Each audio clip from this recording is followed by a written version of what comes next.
Everyone told Ivy Collins that men like him didn't wait. They certainly didn't wait for a waitress smelling of burnt coffee and cheap hairspray, especially not on Christmas Eve. But when Ivy burst through the heavy oak doors of the city's most expensive restaurant, 45 minutes late and shivering from the snow, he was still there.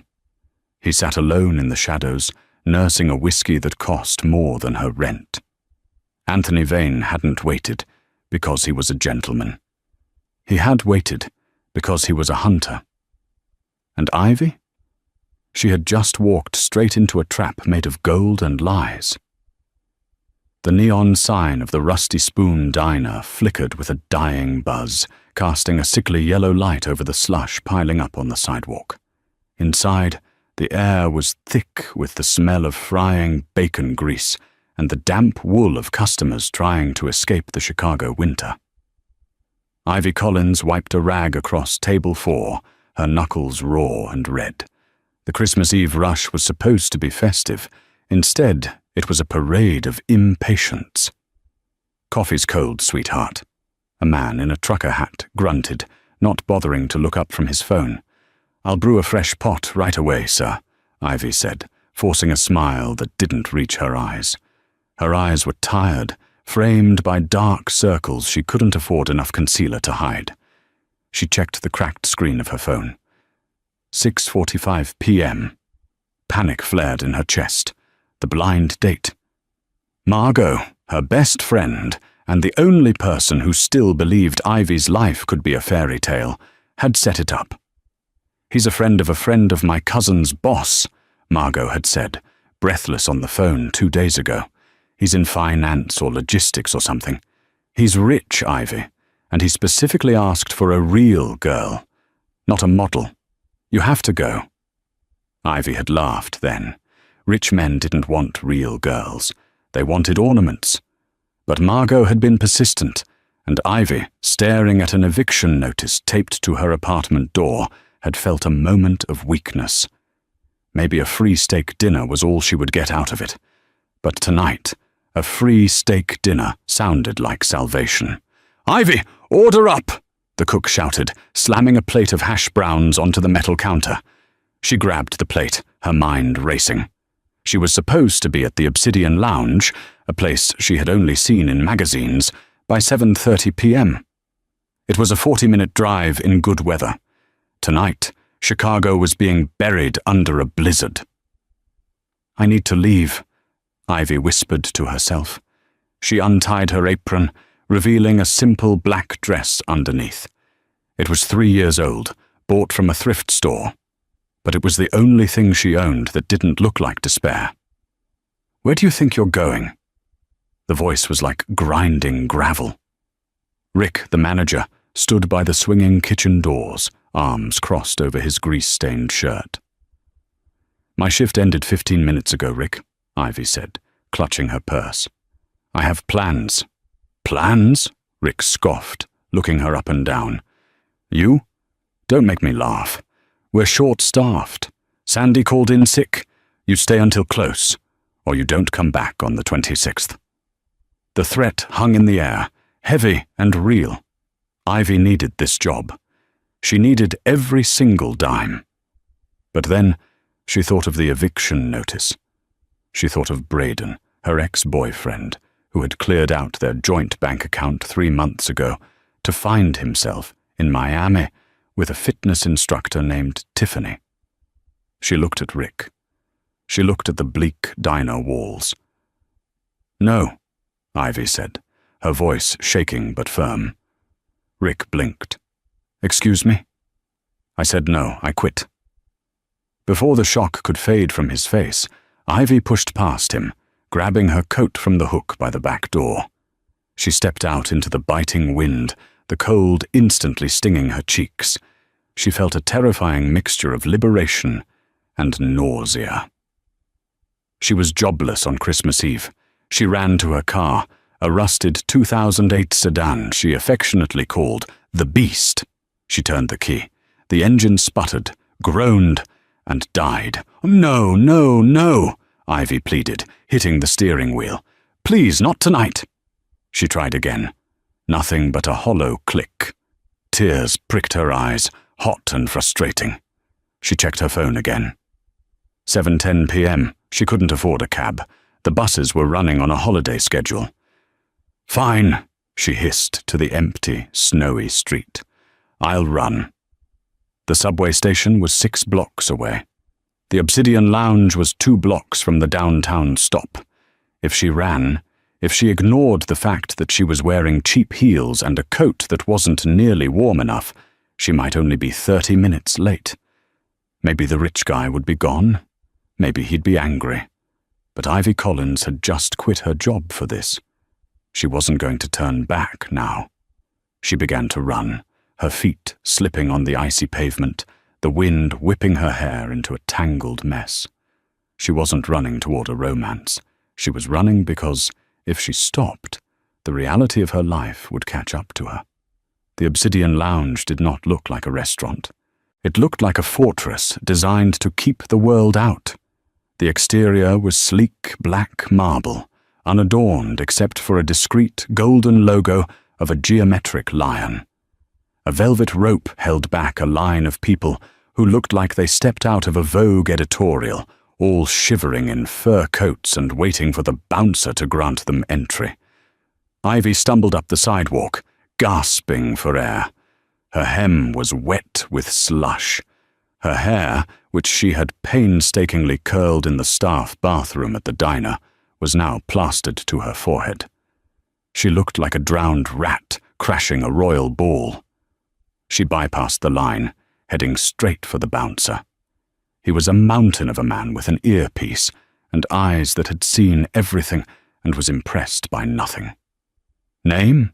he asked, not blocking her path physically, but with an aura of authority that hit her like a wall.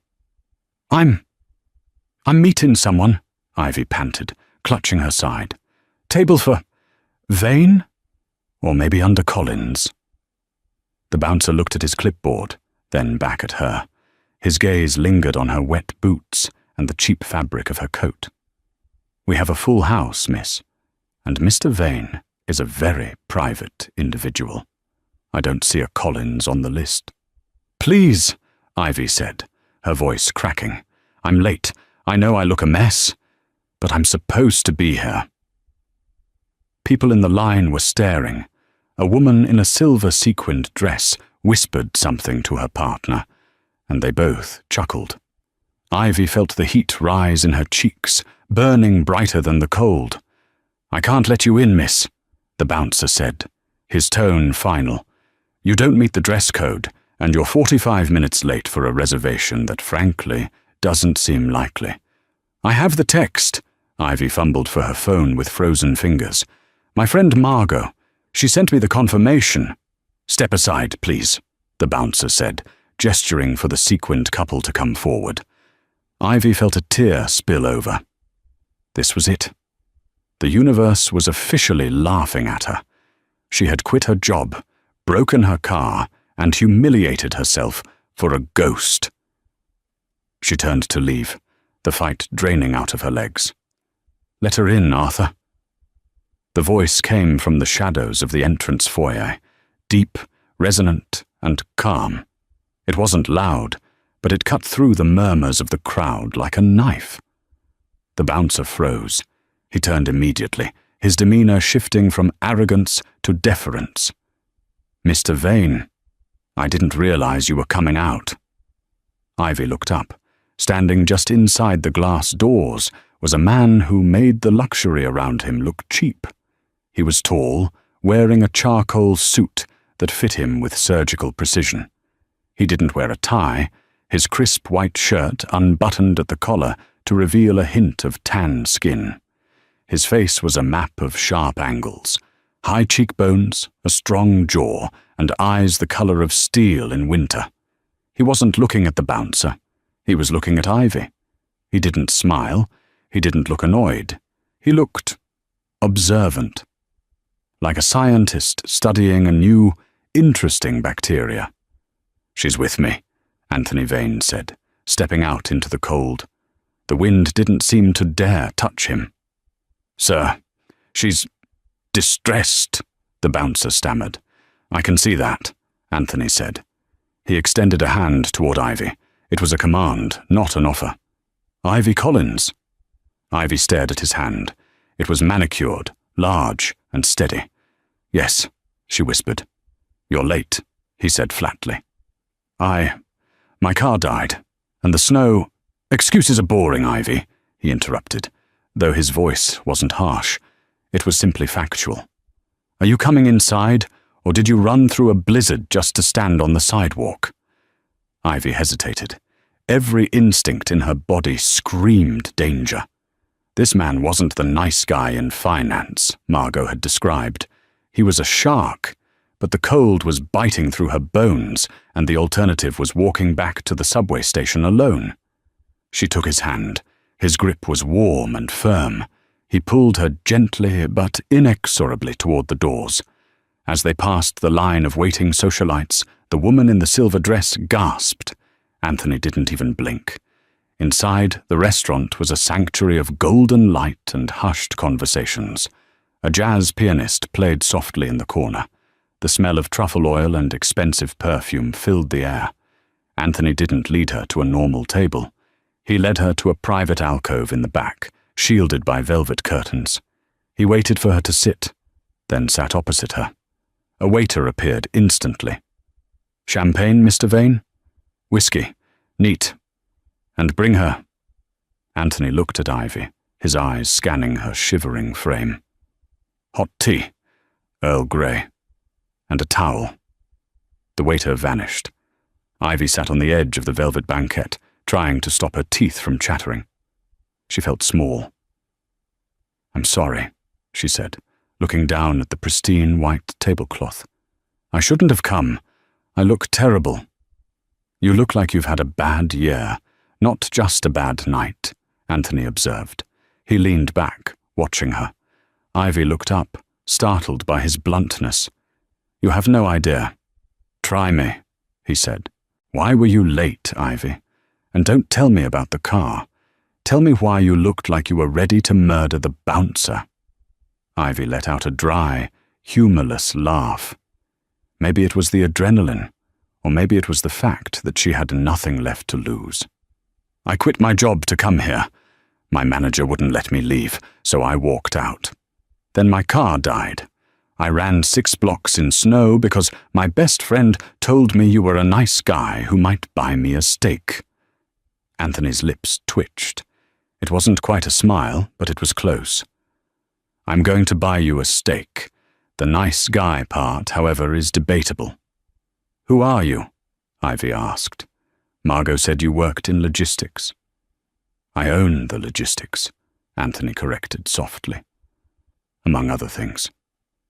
The waiter returned with the tea and a thick, warm towel. Ivy took the towel gratefully, dabbing at her face and hair. The warmth began to seep back into her fingers. "Why did you wait?" she asked, lowering the towel. "I was 45 minutes late. Men like you. You don't wait." Anthony took a sip of his whiskey. The amber liquid caught the light. "I waited because I'm a patient man, Ivy, and because I specifically requested you." Ivy froze, the teacup halfway to her mouth. "You requested me?" Margot said it was a blind date, a setup. "It is a setup," Anthony said, his eyes locking onto hers with an intensity that made her breath hitch. "But not the kind you think. I don't understand." "You work at the Rusty Spoon," Anthony stated. It wasn't a question. "Your grandmother was Eleanor Collins, the woman who owned the bakery on 5th Street before it was foreclosed on last year." Ivy's heart hammered against her ribs. "How do you know about my grandmother?" "Because," Anthony said, setting his glass down with a deliberate clink, "my company was the one that foreclosed on it. And now, I need something from you." The warmth of the room suddenly felt suffocating. Ivy stood up, her chair scraping loudly against the floor. "You took her bakery? That place was her life. It killed her when she lost it." "Sit down, Ivy," Anthony said. His voice dropped an octave, vibrating with command. I'm leaving. If you walk out that door, Anthony said calmly, you go back to no job, a broken car, and an eviction notice that I know expires on January 1st. If you sit down, I will wipe your debt clean before dessert arrives. Ivy stopped. Her hand hovered over her purse. The eviction notice. How did he know? She looked at him, hatred warring with desperation. He was a monster, a beautiful, calm, wealthy monster. Slowly, painfully, Ivy sat back down. Good, Anthony said. He picked up the menu. I recommend the ribeye. It's excellent here. The ribeye steak was tender enough to cut with a spoon, melting on Ivy's tongue with the rich, smoky flavor of charcoal and rosemary. It was, without a doubt, the best thing she had eaten in 5 years, and yet every bite felt like she was swallowing jagged glass. Opposite her, Anthony Vane sliced his meat with surgical precision. He ate efficiently, without pleasure, as if fueling a machine. He hadn't spoken since he dropped the bomb about her grandmother's bakery. He was letting the silence, and the realization of who he was, marinate. Ivy put her fork down. The silver clattered loudly against the fine china. I can't do this, she said, her voice trembling with a mix of rage and hunger. I can't sit here and eat dinner with the man who destroyed my family. Anthony paused, a piece of steak halfway to his mouth. He placed it back down. Destroyed is a dramatic word, Ivy. It was business. Your grandmother over-leveraged herself. She took loans she couldn't pay back. My firm simply acquired the assets when the bank foreclosed. If I hadn't bought the building, they would have bulldozed it for a parking lot. Instead, it's now a boutique coffee shop. It's a soulless chain, Ivy snapped, her eyes flashing. She baked everything from scratch. That place smelled like cinnamon and home. Now it smells like burnt beans and pretension. And it's profitable, Anthony countered coolly. Which is something your grandmother never was. Ivy stood up again, grabbing her purse. I'm leaving. I'd rather sleep in my car. Sit. Down. The command wasn't shouted, but it carried the weight of an anvil. Anthony reached into the inside pocket of his jacket and pulled out a folded document. He slid it across the white tablecloth. This, Anthony said, is a background check on you. Ivy Collins, age 26. High school dropout. You left to care for your sick grandmother. Commendable but financially foolish. You work, or worked, as a waitress at a dying diner. You have exactly $42 in your checking account. You have $15,000 in credit card debt, mostly medical bills from your grandmother's hospice care. Your rent is 3 months behind. And your car needs a new transmission. Ivy felt naked. He had stripped her life down to a series of pathetic numbers. Tears of humiliation pricked her eyes, but she refused to let them fall. So? You like kicking people when they're down? Is that how billionaires get their kicks on Christmas Eve? No, Anthony said, taking a sip of his whiskey. I like leverage, and you, Ivy, are the perfect candidate because you have none. Candidate for what? My wife. The noise of the restaurant seemed to vanish, sucked into a vacuum of shock. Ivy stared at him. Excuse me. My fiancée, initially, Anthony corrected, swirling the amber liquid in his glass. My wife, eventually. For a period of exactly 1 year. Ivy laughed.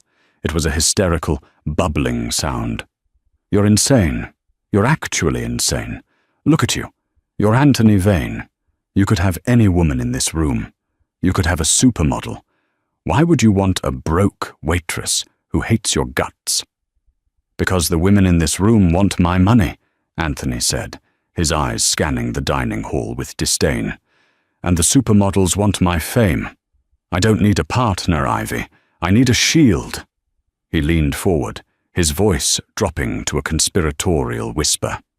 My grandfather, the founder of Vane Logistics, was an eccentric man. He left the controlling stake of the company in a trust. I can only access that stake and prevent my stepmother from selling the company off for parts if I demonstrate stability. In his archaic view, stability means a wife, a home life. He wanted to curb my reputation. Your reputation? I am known for being ruthless, cold, solitary. My stepmother is arguing to the board that I am mentally unfit to lead a family company because I have no family. Anthony's jaw tightened. I need a woman who looks real, someone grounded, someone who isn't from this world of plastic smiles and backstabbing. I need a Cinderella story to feed the press. You are that story. Ivy stared at the document on the table. You want to hire me to be your wife. I want to employ you, Anthony corrected. The contract is simple. You wear the ring, you attend the galas, you smile at the cameras and look adoringly at me. We live in my penthouse, in separate wings. No intimacy is required or expected. In return, I pay off your debt immediately. I buy you a new car, and at the end of the year, you walk away with $1 million. $1 million. The words hung in the air, shimmering like a mirage. It was enough money to start over, enough to open her own bakery, enough to never, ever be afraid of an eviction notice again. And if I say no, Ivy asked. Then you walk out that door, Anthony said, leaning back. You go back to the snow, and tomorrow morning you wake up in a cold apartment with no job. Ivy looked at his face. It was handsome, yes, but it was hard. There was no kindness in him. He was buying her, just like he bought her grandmother's building. He was weaponizing her poverty. But then she thought of the diner. She thought of Rick the manager. She thought of the cold wind biting her skin. I have conditions, Ivy said, her voice surprisingly steady. Anthony raised an eyebrow. You're hardly in a position to negotiate, Ivy. If I'm going to play your wife, I need to be believable, she said. I won't be treated like an employee in public. You treat me with respect. And you don't control me. I want to take cooking classes. I want to have a life outside of you. Anthony studied her for a long moment. For the first time, a flicker of something like respect crossed his steel-grey eyes. Agreed. Within reason. And, Ivy added, her heart pounding, you have to donate $100,000 to the hospice center that cared for my grandmother. In her name. Anthony didn't blink. Done. He extended his hand across the table. Do we have a deal, Miss Collins? Ivy looked at his hand. It was the hand that had signed the foreclosure papers. Now, it was the hand that was pulling her out of the abyss.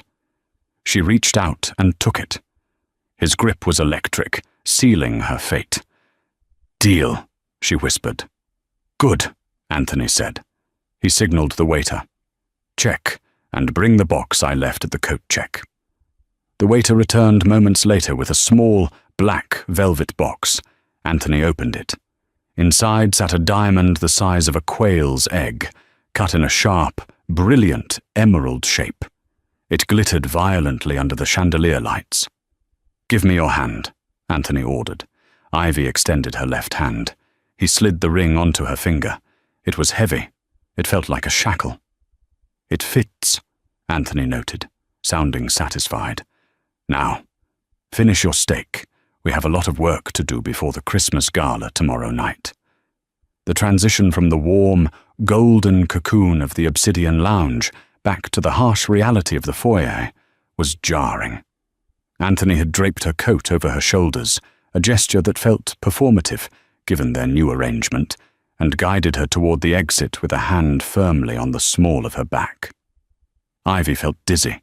The weight of the diamond on her finger threw off her equilibrium. She was an engaged woman. She was a fraud. She was a millionaire in training. "My driver is waiting out front," Anthony murmured near her ear as they approached the coat check. "We'll go to my estate. My staff will have clothes ready for you." "Your staff?" Ivy asked, raising an eyebrow. "Do they know you just bought a fiancé?" "They know better than to ask questions," Anthony replied dryly. Just as they reached the glass doors, a blast of cold air swept in as a new group of people entered. Their loud, raucous laughter cut through the sophisticated hush of the lounge. "I'm telling you, babe, this is the spot," a voice boomed, a voice that made Ivy's blood turn to ice. "Top shelf everything, only the best for us tonight." Ivy froze. She knew that voice.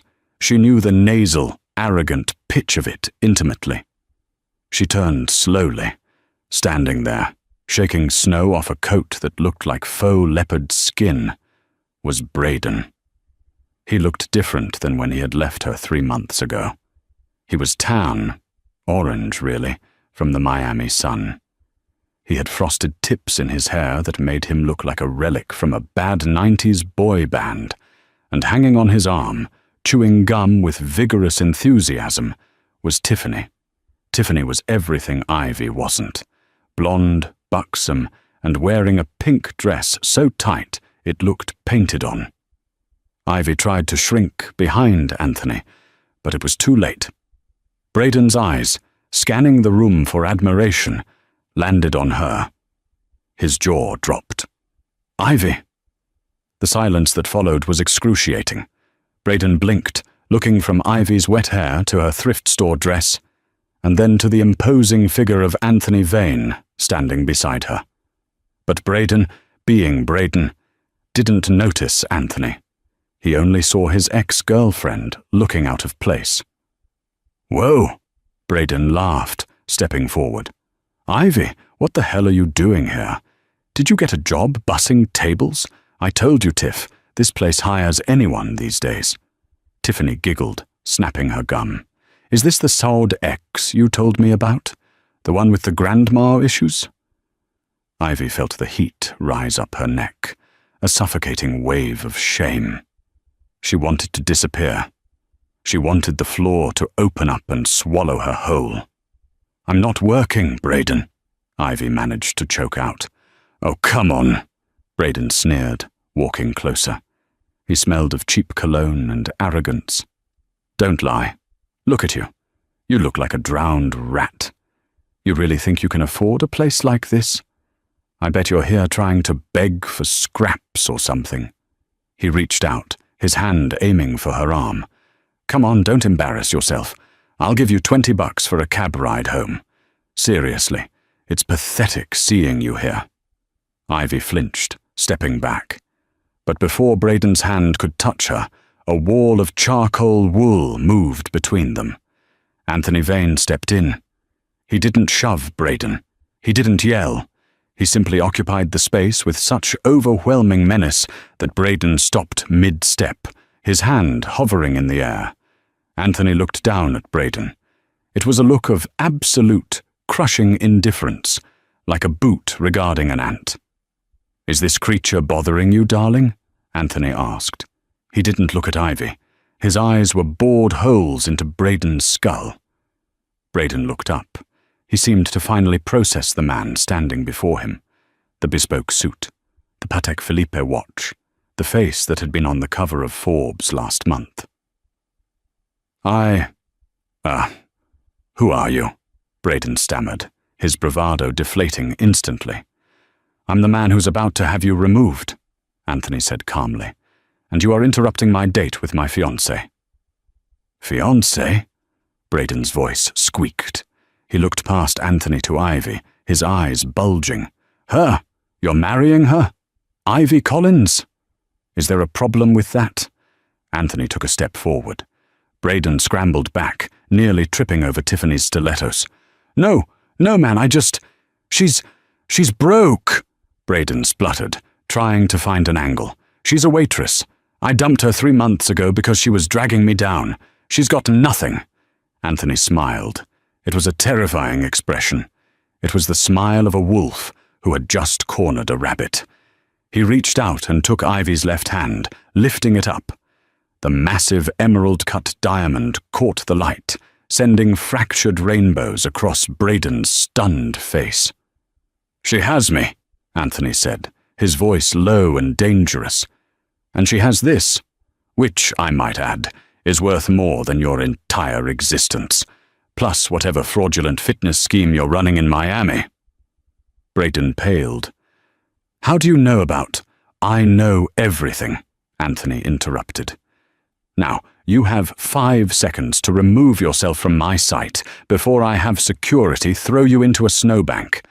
And if you ever approach Miss Collins again, if you even breathe in her zip code, I will make sure the IRS takes a very close look at those business expenses you filed last year." Braden looked like he was going to vomit. He grabbed Tiffany's arm. "We're leaving. Now." "But Braden, I want a martini," Tiffany whined. "Shut up," Braden hissed, dragging her toward the door. He didn't look back. He ran like the coward he was. The foyer was silent. The bouncer, Arthur, was staring at the floor, pretending he hadn't heard anything. Ivy stood trembling, her heart racing so fast it hurt. She looked up at Anthony. For a moment, he wasn't the man who foreclosed on her grandmother. He was a protector. "You didn't have to do that," she whispered. Anthony dropped her hand. The mask of the protective lover vanished, replaced by the cool, calculating businessman. "He was annoying," Anthony said, adjusting his cuffs. "And he insulted my investment. I don't like it when people disparage my assets." The cold water of reality splashed over Ivy. Asset. That's all she was. "Right," Ivy said, stiffening. "Your asset." "The car is here," Anthony said, gesturing to a sleek black limousine pulling up to the curb. "Get in, Ivy. The show has just begun." As Ivy slid into the warm leather interior of the car, she touched the ring on her finger. Braden was gone. Her debt was gone. But as she looked at Anthony Vane, sitting in the shadows across from her, she realized she had traded a small, manageable demon for the devil himself. And the devil was looking back at her with eyes that promised this was going to be a very long winter. The limousine ride from the restaurant to Anthony's estate was silent, but it wasn't peaceful. It was the silence of a submarine diving into deep, pressurized waters.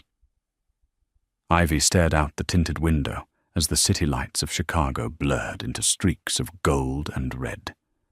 She was still reeling from the confrontation with Braden.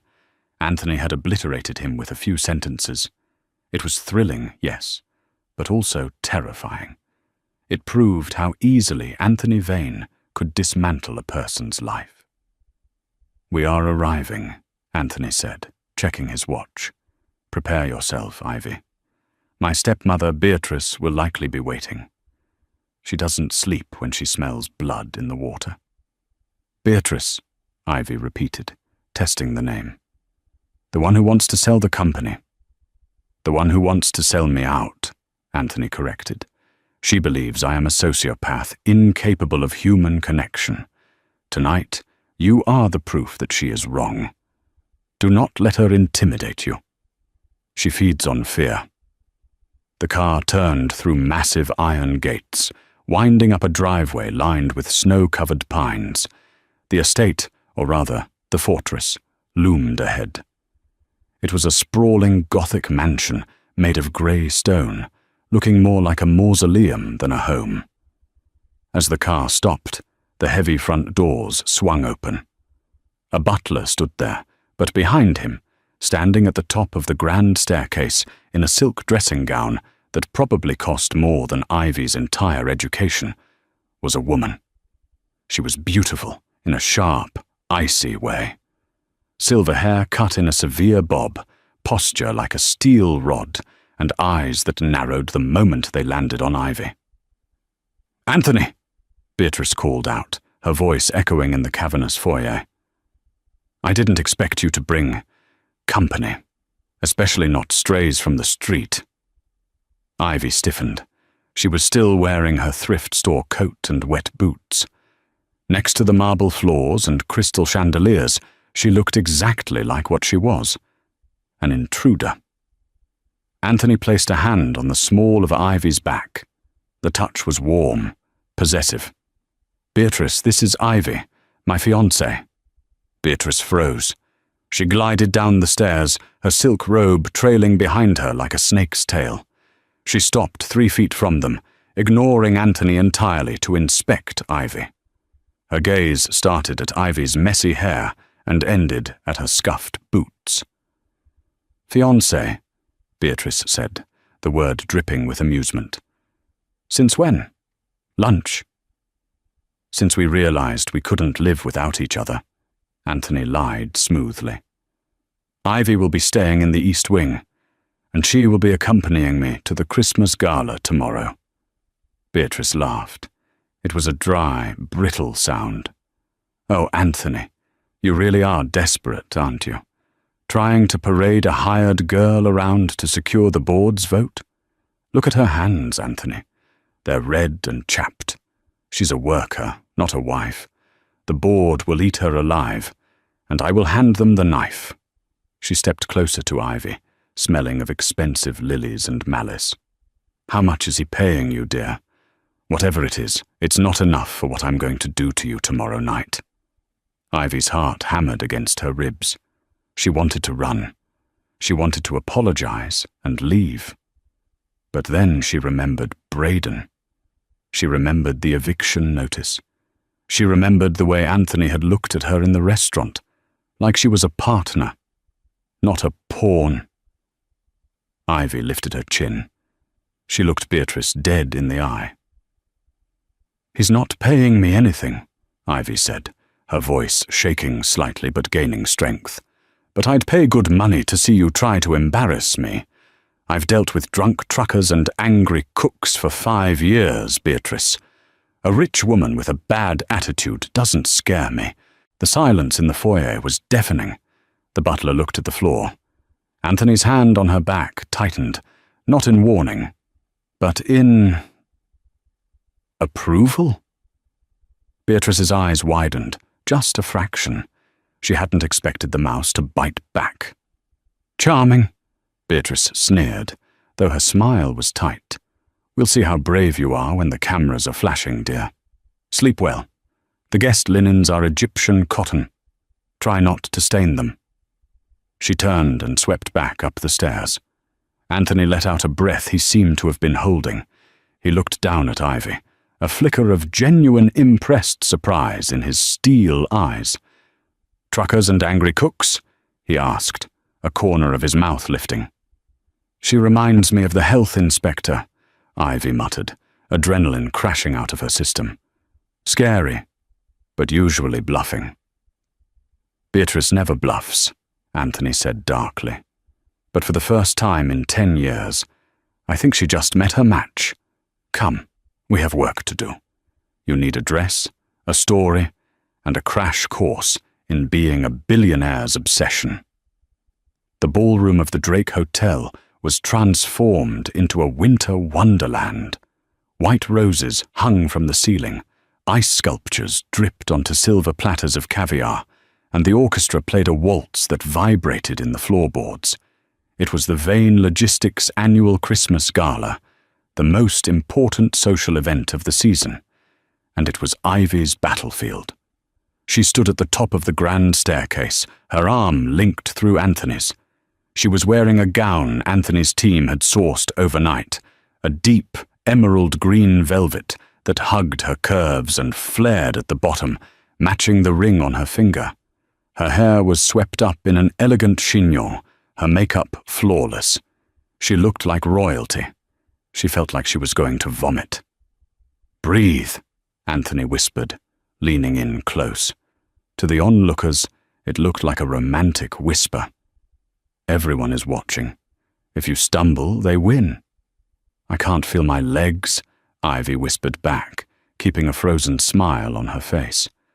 "Lean on me. I won't let you fall." They descended the stairs. As soon as they hit the floor, the flashbulbs erupted. It was blinding, a wall of noise and light. "Mr. Vane, over here! Who is she? Is it true about the engagement?" Anthony navigated the crowd like a shark, cutting through a school of fish. He introduced Ivy to senators, CEOs, and socialites. Ivy played her part perfectly. She laughed at the right moments. She touched Anthony's arm affectionately. She answered questions about her charity work, which Anthony had invented, with vague modesty. But Beatrice was watching. She stood near the bar, holding a martini, surrounded by 3 board members who looked skeptical. Ivy could feel Beatrice's gaze like a laser burn on her skin. Halfway through the night, Anthony was pulled away by the chairman of the board for a private word. Ivy was left alone near the ice sculpture. This was the moment Beatrice had been waiting for. She swooped in, towing a tall, severe-looking woman with a notepad. "Ivy, darling," Beatrice trilled, loud enough for the nearby groups to hear. "I want you to meet Henrietta Snipes. She writes for the Chicago Chronicle. She was just asking about your family. I told her I barely knew them, but surely you can enlighten us?" Henrietta smiled, pen poised like a dagger. "Miss Collins, is it true your family is in manufacturing?" It was a trap. If Ivy lied, they would dig it up and expose her as a fraud. If she told the truth about the diner and the poverty, they would ridicule Anthony for marrying trash. Ivy looked at Beatrice's triumphant smirk. She looked at the reporter. She thought of the script Anthony had given her, lies about old money in Vermont. But she looked across the room and saw Anthony. He was watching her from the corner, his face tense. He looked ready to intervene, to save her again. "No," Ivy thought. "I'm not a damsel." She turned back to the reporter and smiled. It was the warm, genuine smile she used to give her favorite regulars at the diner. "Manufacturing?" "Oh no," Ivy said, her voice clear and carrying. "My grandmother was a baker. She owned a small shop on 5th Street. She taught me that the quality of the bread matters more than the fancy wrapper you sell it in." She turned her gaze to Beatrice. "I worked as a waitress to support her when she got sick. I'm not from this world, Henrietta. I know the value of $1, and I know what it means to work until your feet bleed." Anthony didn't fall in love with a pedigree. He fell in love with a partner who understands that true wealth isn't just about numbers. It's about loyalty and grit. The group around them went silent. Beatrice's smile faltered. "A waitress?" a board member muttered. "How refreshing," Henrietta said, her eyes lighting up. She scribbled furiously. "A modern Cinderella story. The public will eat this up. It makes Anthony seem so accessible, so human." Beatrice's face turned a shade of pale purple. Her plan to shame Ivy had backfired spectacularly. By admitting her past with dignity, Ivy had turned her poverty into a romantic asset. Anthony appeared at Ivy's side. He slid his arm around her waist, pulling her flush against him. He had heard everything. "She's telling the truth," Anthony said to the group, his voice filled with a pride that didn't sound fake at all. "Ivy is the hardest working person I've ever met, and she's the only one in this room brave enough to be herself." He kissed her temple. The cameras flashed, capturing the moment. Beatrice set her glass down so hard the stem snapped. She turned and stormed off. Anthony led Ivy onto the dance floor. The orchestra began a slow song. "You went off script," Anthony murmured, spinning her gently. "The script was boring," Ivy said, breathless. "I thought a little twists might be better." "You were brilliant," Anthony said. He looked down at her, and for a second, the mask slipped. He wasn't looking at an asset. He was looking at her. "You saved me tonight, Ivy. The board is eating out of your hand. Beatrice is defeated.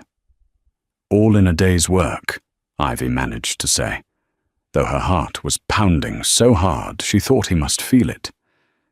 We have 1 year, Anthony said softly, pulling her closer. Let's make it a good one. As they danced, surrounded by the applause of the elite, Ivy realized the terrifying truth. She wasn't just acting anymore, and by the look in Anthony's eyes, neither was he. The trap was set, but she no longer knew who was the hunter and who was the prey. The year that followed the Christmas gala was a dizzying montage of high-stakes board meetings, flashing cameras, and private moments that felt stolen from a different life. Ivy Collins had successfully played her part. She was the Cinderella of the loop, the grounding force that convinced the shareholders Anthony Vane was stable enough to control the empire. Beatrice had retreated into the shadows, defeated by Ivy's authenticity. The stock price was up, the public approval ratings were astronomical, but inside the penthouse, the air was getting thin. The separate wings rule had disintegrated months ago. It hadn't happened all at once. It was a slow erosion. A shared coffee in the morning turned into dinner on the balcony. A discussion about quarterly earnings turned into Ivy teasing Anthony about his taste in movies. They had built a domestic rhythm that was terrifyingly comfortable, but the calendar was ruthless. December 24th. 1 year later. The silence in the penthouse was heavier than the marble floors. It was Christmas Eve again, but there were no parties this year. The contract was ending. Ivy stood in the foyer, taping up the last cardboard box. She wasn't taking the clothes Anthony bought her, the silk gowns, the cashmere coats, the shoes that cost more than a car. She was taking only what she had arrived with, plus a few books and the baking equipment she had bought with her own allowance. She checked her bank app. 1,000 all sasses. The transfer had cleared that morning. She was rich. She had the deed to a storefront in Wicker Park, ready to become her bakery. She was free. "You're efficient," a voice said from the shadows of the living room. Ivy froze. She hadn't heard him walk in. Anthony stood by the fireplace, staring into the flames. He held a tumbler of whiskey, his knuckles white against the glass. He looked exhausted, the lines around his eyes deeper than she remembered. "The contract expires at midnight," Ivy said, her voice steady but hollow. "I figured the movers should come before the snow gets too bad." "Right," Anthony said. He didn't look at her. "Business." He walked over to the hallway table where a stack of documents lay waiting. Final paperwork, non-disclosure agreements, an amicable separation statement for the press. We'll say our schedules were too conflicting. It's a standard dissolution. Ivy walked over. The papers looked so sterile. A year of laughter, of arguments, of him teaching her how to read stocks and her teaching him how to knead dough, all reduced to standard dissolution. She picked up the pen. "Did you mean it?" she asked quietly. Anthony paused, his hand halfway to his glass. "Mean what?" "Last week, when we were watching the snow, you said you didn't know what you'd do without me." Anthony stiffened. The mask of the CEO slammed back into place, cold, impenetrable, safe. "I meant that you are an excellent organizer, Ivy. My schedule will be a mess until my new assistant gets up to speed." The lie was so sharp it almost drew blood. Ivy felt the tears prick her eyes, but she refused to let them fall. She wouldn't cry for a man who saw her as a calendar appointment. "Right," she whispered. "An organizer." She signed the papers. "Ivy Collins, Ivy Collins." She pulled the emerald-cut diamond ring off her finger. It resisted, leaving a pale indentation on her skin where it had rested for 365 days. She placed it on the stack of papers. The click of metal on wood sounded like a gunshot in the quiet room. "Goodbye, Anthony," she said. "Thank you for the bakery." "Goodbye, Ivy." He turned his back to her, facing the fire again. Ivy grabbed her box. She walked to the elevator, pressed the button, and stepped inside. As the doors closed, she watched his back. He didn't turn around. He stood like a statue in his tower of gold, perfectly alone. 2 hours later, the clock struck midnight. Ivy sat on the floor of her new apartment. It was a studio, clean but small. It smelled of paint and loneliness. She sat on her sleeping bag, eating a cold turkey sandwich from the gas station down the street. "Merry Christmas," she whispered to the empty room. She took a bite. It tasted like cardboard. She tried to tell herself this was victory. She had won. She had beaten poverty. She never had to worry about an eviction notice again. But looking around the empty room, she realized that poverty wasn't just about money. It was about waking up without the sound of Anthony grumbling about the coffee. It was about the poverty of silence. Bam, bam, bam. The pounding on her door was violent. Ivy jumped, dropping her sandwich. "Ivy, open the door!" Her heart hammered against her ribs. She scrambled up, rushing to the door. She unlocked the deadbolt and threw it open. Anthony Vane was standing in her hallway. He looked unhinged. He wasn't wearing an overcoat, just his suit jacket, which was soaked through with melting snow. His hair was wild. He was panting, his chest heaving as if he had run the entire way from the penthouse. "Anthony," Ivy gasped. "What? Is something wrong with the papers? I signed everything." He didn't answer. He pushed past her, storming into the tiny apartment. He paced the small square of laminate flooring, running his hands through his wet hair. "I can't do it!" he shouted, turning to face her. "I can't make the numbers work." "What numbers?" Ivy asked, terrified. "Anthony, you're scaring me." "The risk assessment," he yelled. "I've been standing in that penthouse for 2 hours, Ivy. I tried to run the projection for Q1. I tried to calculate the benefit of being a single billionaire versus the cost of this." He gestured vaguely at the space between them. He stopped, staring at her with eyes that were desperate and raw. "The math is broken," he said, his voice cracking. "The projected loss of losing you is catastrophic. It's a total liquidation of my sanity. I don't care about the logistics, Ivy. I don't care about the board. I walked into the kitchen and it didn't smell like vanilla anymore, and I felt like I was dying." Ivy stared at him, her hands trembling. Are you proposing a merger?" "I am declaring a breach of contract." Anthony reached into his wet pocket and pulled out the ring. The emerald diamond flashed under the cheap ceiling light. The contract said, "No emotional attachment," Anthony said, stepping closer. "I breached it. I breached it 6 months ago. I breached it when you stood up to Beatrice. I breached it when you fell asleep on my shoulder in the car. I am in total violation of the agreement, and I am here to pay the penalty." Tears streamed down Ivy's face. She took a step toward him. "And what is the penalty, Mr. Vane?" Anthony dropped to one knee. He ignored the dust on the floor. He looked up at her, stripping away the CEO, the billionaire, the wolf. He was just a man in the snow. "Life without parole," he whispered. "Marry me, Ivy. For real. No expiration date, no salary, just us. Please." Ivy looked at the ring, and then at the man who had chased her into the slums on Christmas Eve. "You're a terrible negotiator," she choked out, laughing through her tears. "You have absolutely no leverage." Anthony smiled, a crooked, beautiful, terrified smile. "I know. I'm all in." "Yes," Ivy whispered, dropping to her knees to wrap her arms around his wet neck. "Yes, you idiot. Yes." Anthony buried his face in her hair, holding her like she was the only solid thing in the world. He slid the ring back onto her finger. It was cold from the snow, but it warmed up instantly against her skin. Outside, the Chicago wind howled, burying the city in white.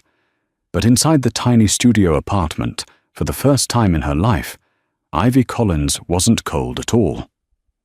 And that is the story of how a waitress and a billionaire proved that love is the only investment that truly pays off. Ivy Collins walked into a lion's den to save her grandmother's memory, but she ended up taming the lion himself. It turns out, Anthony Vane didn't need a wife for the board of directors.